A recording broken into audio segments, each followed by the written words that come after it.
Boss, ఎక్కడికి అంత జోరుగా పరిగెడుతున్నావు? నిన్ను సంపాదించడానికే. అదేంటి, ఇప్పటికే చాలా సంపాదించావు కదా? ఎంత సంపాదించినా నువ్వంటే ఎవరికి చేదు చెప్పు. అవునా? అయితే ఇంకా వేగంగా పరిగెత్తు. ఉమ్, ఇంకా వేగంగా. నీకోసం ఎంత వేగంగా అయినా పరిగెడతా. ఒక్క నిమిషం ఆగుతావా? ఆ, చెప్పు. నా కోసం పరిగెడుతూనే ఉన్నావు. ఇంటి దగ్గర నీ భార్య పిల్లలు ఎదురు చూస్తూ ఉండరా?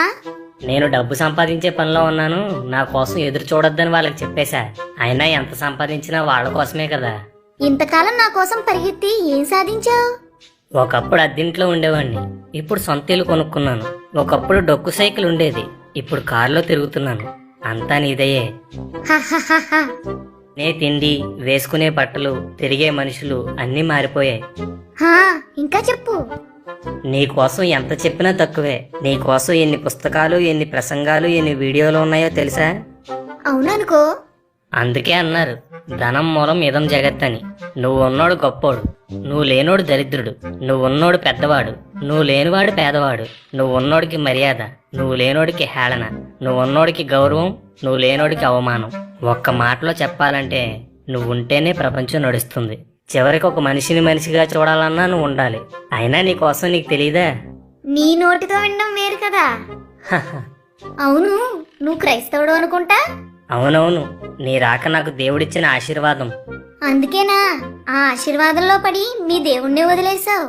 అదేంటి, నేనేమి అలా చేయలేదు.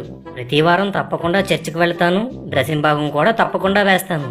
అవి క్రైస్తవులు అందరూ చేస్తారు. మరి ఇంకేంటి? నువ్వేమంటున్నావో నాకు అర్థం కాలేదు.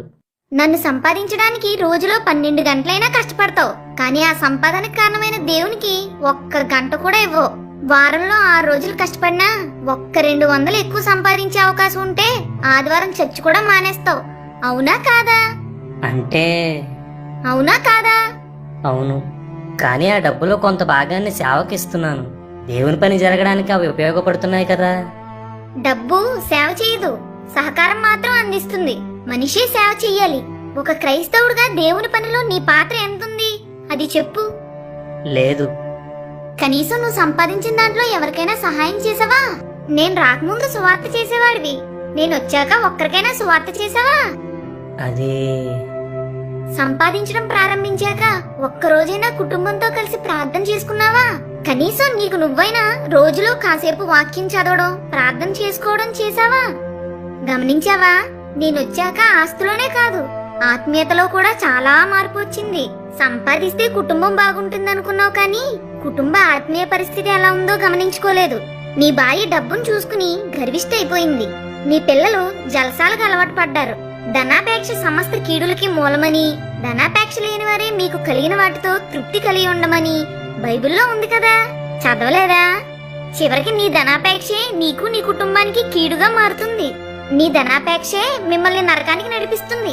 ఈ లోక సంపాదనలో సంతోషం ఉందనుకున్నావు, కానీ పరలోకంలో ధనం సంపాదించాలి అని ఎప్పుడూ అనుకోలేదు.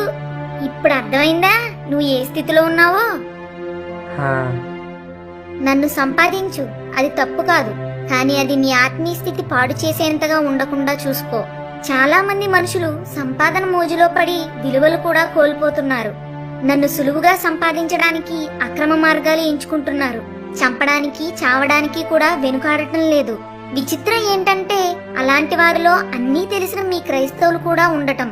మీ వాళ్ళు పైకి గొప్పలు చెప్తారు, కానీ నా విషయానికి వచ్చేసరికి చాలా బలహీనులైపోతారు. నువ్వు పరిగెత్తి పరిగెత్తి ఎంత సంపాదించినా నువ్వు అనుకోని క్షణంలో నీ ప్రాణాన్ని వదిలేస్తావు. అప్పుడు నీ సంపద అంతా ఇక్కడే ఉండిపోతుంది. నువ్వు ఈ లోకానికి ఏమీ తీసుకురాకుండా వచ్చావు, అలాగే నువ్వు సంపాదించినది అంతా ఇక్కడే వదిలి వెళ్ళిపోతావు. నువ్వు ఒంటరిగా వెళ్లి దేవుని ఎదుట తీర్పులో నిలబడాల్సి వస్తుంది. అప్పుడు నువ్వు దేవునికి ఏం లెక్క అప్పు చెప్తావు? ఏం సమాధానం చెప్తావు? జాగ్రత్తగా ఆలోచించుకో. నీ జీవితంలో ఏది విలువైనదో దానికి ఎక్కువ సమయాన్ని కేటాయించు. నిన్ను మీ దేవుడు పాలించేలా చూసుకో, నేను పాలించేలా కాదు. బతకడానికి డబ్బు సంపాదించాలి, కానీ చాలా మంది సంపాదనే జీవితంగా గడుపుతున్నారు. డబ్బు వ్యామోహంలో పడి కుటుంబాలను నిర్లక్ష్యం చేసేవారుగా, ఒకరితో ఒకరు సంబంధం లేనివారిగా, ఆత్మీయ జీవితాన్ని పట్టించుకోని వారిగా బతుకుతున్నాం. ఇప్పటికైనా అశాశ్వతమైన ధనం విషయంలో మన ఆలోచన మార్చుకుందాం. ఆమేన్.